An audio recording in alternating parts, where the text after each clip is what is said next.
Boy हमारा विदेश मंत्री ओके हमारा विदेश मंत्री ढाका में क्या कर रहा था? बिरयानी खा के फोटो आ रहा है, मुस्कुरा रहे हैं, पहलगाम भूल गए। ओके हम ये पूछना चाहते हैं, का फोटो दिखाइए, बिरयानी खाता हुआ फोटो दिखाइए। जयशंकर जी वेजिटेरियन है, बिरयानी से भारत और पाकिस्तान। एक लाइन गद भर की जबान निकालने वाले आदमी से पूछिए कि किसकी पार्टी ने लखनऊ, फैजाबाद और वाराणसी की अदालतों में आतंकवादियों से एफआईआर वापस ली थी।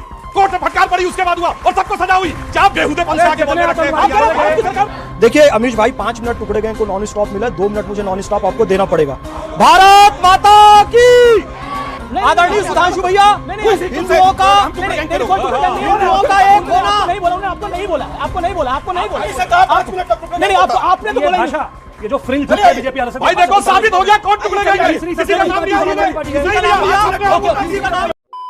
तो आज के इस वीडियो में फैज खान साहब अमीक जमाई और कांग्रेस के आलोक शर्मा का डिबेट में बुरा हाल कर देते हैं, क्योंकि फैज खान साहब बस इतना बोलते हैं कि टुकड़े टुकड़े गैंग को ज़्यादा समय मिल गया, इतना कहते हैं ये लोग चिढ़ जाते हैं और डिबेट से भागने लगते हैं, क्योंकि इन लोगों को लगता है कि यही लोग टुकड़े टुकड़े गैंग है, जबकि फैज खान साहब ऐसा कुछ भी इन लोगों का नाम भी नहीं लेते। मतलब साफ शब्द में इन लोगों का अच्छा खासा बेइज्जती हो गया है डिबेट में आज का, जिसके बाद ये लोग डिबेट से ही भागने लगा। वीडियो आपको जरूर अच्छा लगेगा, इसलिए अंत तक जरूर देखिएगा। तो चलिए सीधे शुरू करते हैं देखना। Okay you made your point. हमारा विदेश मंत्री ओके हमारा विदेश मंत्री ढाका में क्या कर रहा था?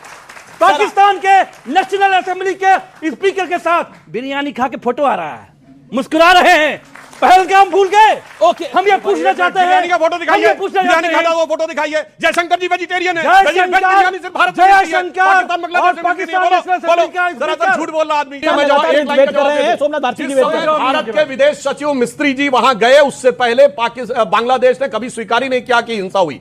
जब वो जाके मोहम्मद यूनुस से मिलकर 88 केसेस दर्ज हुए और पहली बार बांग्लादेश ने एक्सेप्ट किया कि सामुदायिक हिंसा हो रही है। ये करके आते पता कुछ नहीं होता, चिल्लाना शुरू कर देते हैं।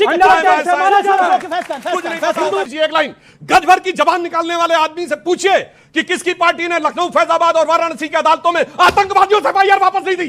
कोर्ट से फटकार पड़ी, उसके बाद हुआ और सबको सजा हुई। क्या बेहुदेपन से आगे बोलने रखे हैं?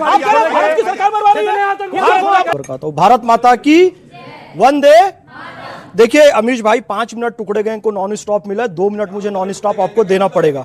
भारत माता की हिंदुओं का एक होना। आदरणीय सुधांशु भैया, हिंदुओं का एक होना। नहीं बोला, आपको नहीं बोला, आपको नहीं बोला, आपको नहीं बोला। नहीं आपको, आपने तो बोला। भाषा, ये जो फ्रिंज बीजेपी वाले भाई देखो साबित हो गया, कोर्ट टुकड़े गए, किसी का नाम नहीं।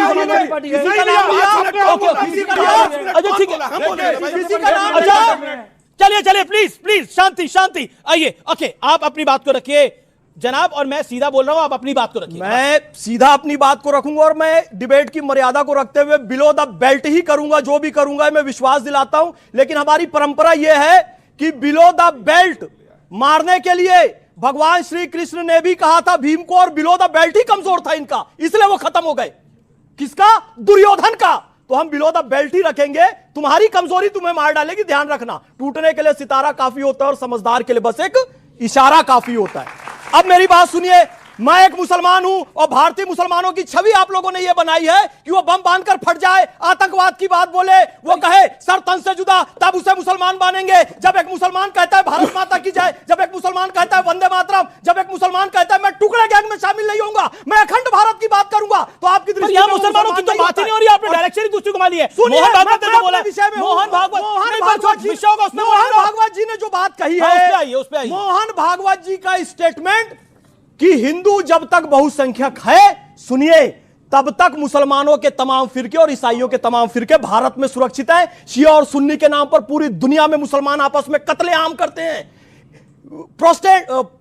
प्रोटेस्टेंट, कैरिज्मेटिक, कैथोलिक के नाम पर सबसे ज्यादा कत्लेआम दुनिया में हुआ है। लेकिन याद रखिए, शिया, सुन्नी, अहमदिया, देवबंदी, बरेलवी सब सुरक्षित है, तो केवल भारत में सुरक्षित है क्योंकि हिंदू बहुसंख्यक है। सोमनाथ भारती जी, देखिए पहले तो ये मैं गुजारिश करूंगा माननीय सुधांशु जी से कि स्वयं सेवक संघ के अंदर एक ऐसा विंग बनाए जिसका हेड इनको बनाए। यही है, बहुत जरूरी है। राष्ट्रीय मुस्लिम मंच है, बहुत जरूरी है, से जुड़ा हुआ राष्ट्रीय मुस्लिम मंच है, राष्ट्रवादी मुस्लिम। और मुश्किल क्या है कि देखिए अभी तक मैं बड़े आसानी से शांतिपूर्वक सुन रहा था सबको। जो बच्चे यहाँ बैठे हुए हैं, जो नौजवान मेरे साथी बैठे हुए हैं, इनके फ्यूचर का, इनके शिक्षा का, इनके सुविधाओं का कहाँ चर्चा हो रहा है? जातियों में बांट रहे हैं, धर्म में बांट रहे हैं। अगर मोहन भागवत जी कहते होते कि जी बच्चों में नौकरियां दूंगा मैं दूंगा कहते होते तो सुनता मैं। मुश्किल यह हो रहा है कि उत्तर प्रदेश में एक एसएचओ मोबाइल लेके पीठ पे कहता है भाई तू बांग्लादेशी है, उसका मोबाइल में कह रहा है कि मेरा मोबाइल मापता है सिटीजनशिप। अगर इस प्रकार की मूर्खता इस देश में पनपाई जा रही है, इसलिए पनपाई जा रही है कि हम लोग मूर्ख बन रहे हैं धर्म के आधार पे। धर्म हमारा जाति मामला है, हमारा बेडरूम अफेयर है, किसी को हक नहीं है। सरकारों का दायित्व यह है कि जी जाति मामला तो धर्म, मैंने सुना था बेडरूम अफेयर है धर्म, ये पहली बार सुन रहा हूं। बेडरूम अफेयर कहने का मतलब यह है कि कितना प्राइवेट अफेयर है मेरा, इसके अंदर सरकारों का कोई औचित्य नहीं बनता कि उसके अंदर इंटरफेयर करें। आप देखें, मतलब वहां इंदौर के अंदर कितने बच्चे मर गए, कितने लोगों की डेथ हो गई गंदे पानी से, और क्या कह रहे हैं वहां के मंत्री? घंटा पॉलिटिक्स कर रहे हैं, घंटा बोल रहे हैं। आप सोचिए, इस देश के अंदर मीडिया की यह औकात हो गई, एक सच्चा जर्नलिस्ट उसको क्वेश्चन करता है मंत्री को, कैलाश विजयवर्गीय साहब को, और वो घंटा बोलता है, उसके बाद चैनल डिलीट कर देता है। तो क्या करेगा पत्रकार? चूंकि हमने बीजेपी को खुला छूट दे दिया है, धर्म के नाम पे हमको मूर्ख बनाते रहो और अपना उल्लू सीधा करते रहो। ठीक है, देखिए, एक धर्म के लिए धर्म घर के अंदर का अफेयर है और दूसरे के लिए सड़क पे पत्थर फेंकते हुए का अफेयर है। और दूसरे के लिए क्या है कि सड़क के ऊपर ही सारी धार्मिक वो होती है प्रक्रिया, और कभी भी मतलब वो बाहर निकलेगा एक धर्म स्थल से पत्थरबाजी करते हुए इंस्पेक्टर अयूब पंडित जैसे लोगों को मार वार भी देगा श्रीनगर में, तो वो कोई अफेयर नहीं होता। That's all together a different thing.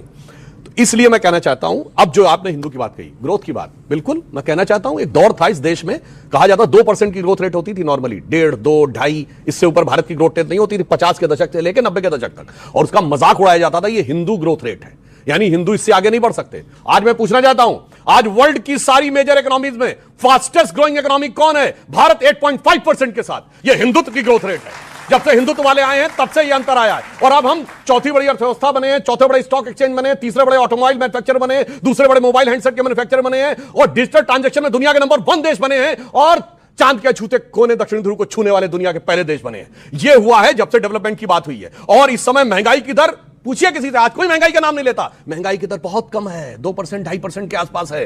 बेरोजगारी की दर इस समय दुनिया के जितने भी बड़े बड़े देश हैं, चीन से लेकर अमेरिका तक, उन सब में सबसे कम है। और इस कारण से मैं ये अंत में यह भी कहना चाहता हूं, फ्यूचर में हिंदुत्व का क्या रोल है। आज मैं बच्चों से कहना चाहता हूं, सबसे ज्यादा किस चीज का क्वेश्चन पूछते हो? एआई से जाके पूछते हो ना। और एआई में सबसे ज्यादा यूज होने वाला प्लेटफॉर्म चैट जीपीटी है। चैट जीपीटी के ओनर सैम ऑल्टमैन से पूछा गया कि साहब कौन सा ऐसा क्वेश्चन है जो आपको लगता है एआई के पास जिसका जवाब नहीं है पर शायद आपके पास है? You know what was the reply of Sam Altman? उसने कहा था absolute equivalence of Atman and ब्राह्मण। आत्मा और ब्रह्म में एब्सोल्यूट इक्विवेलेंस है, ये उत्तर एआई के पास नहीं है, मुझे पता है। ये वही है जो अमीक जमाई और कांग्रेस के प्रवक्ता को आज बांग्लादेश तो दिख रहा है, लेकिन यही भारत में ये लोग जब आतंकियों के सपोर्ट में खड़े हो जाते हैं, हमेशा हिंदुओं को बदनाम करने पर लगे रहते हैं, तब ये लोग अपनी आंखें बंद कर लेते हैं। इसी दोहरा चरित्र की वजह से हर बार चुनाव में इन लोगों का बुरा हाल हो जाता है, फिर भी ये लोग नहीं सुधर रहा। खैर, आपको अगर थोड़ा सा वीडियो अच्छा लगा तो वीडियो को लाइक कर दीजिए। ऐसे वीडियोस के लिए हमारे चैनल को सब्सक्राइब जरूर कर लीजिएगा। हम मिलते हैं बहुत जल्द किसी और वीडियो में।